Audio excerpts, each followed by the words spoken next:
नमस्कार किसान भाइयों। मैं किसान पुत्र शिव कड़वासरा। आज हम आपके साथ चर्चा करेंगे कि आने वाले समय में सरसों के क्या भाव रहने वाले हैं। साथियों, विशेषज्ञों के अनुसार आने वाले समय में सरसों के भी अच्छे भाव रहेंगे, क्योंकि सरकार के द्वारा नई नीति लाई गई थी। 2022 तक किसानों की आय दुगनी करने का लक्ष्य रखा गया है। तो उसी को देखते हुए विशेषज्ञों की यही राय है कि आने वाले समय में भी सरसों के अच्छे भाव रहने की उम्मीद है। इसी के अनुसार आपने और हमने पहले भी देखा था कि पिछले साल भाव नई सरसों निकलने के बाद 6,000 प्लस हुए थे।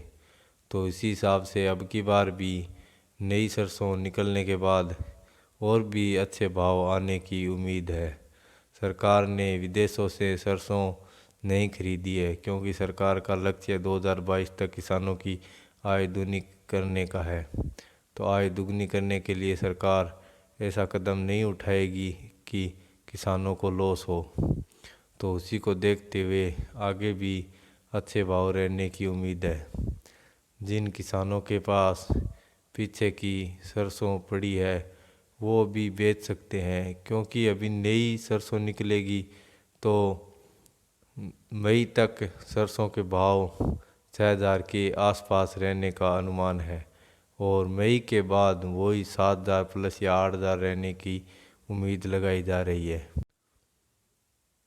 इसी प्रकार जून जुलाई तक सरसों के भाव 8,000 के आसपास हो जाएंगे।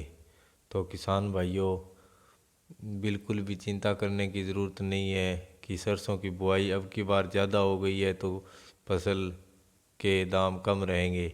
ऐसा कोई फ़र्क नहीं पड़ेगा। बुआई कम ज़्यादा हुई है तो उसका कोई फ़र्क नहीं पड़ने वाला है। पहले सरकार विदेशों से सरसों खरीद लेती थी तो भाव कम रहते थे, और अब की बार आपको बार बार बता रहा हूँ, लक्ष्य है 2022 किसानों की आय दुगनी करने का। तो सरकार ऐसा कदम नहीं उठाएगी कि किसान के लॉस हो।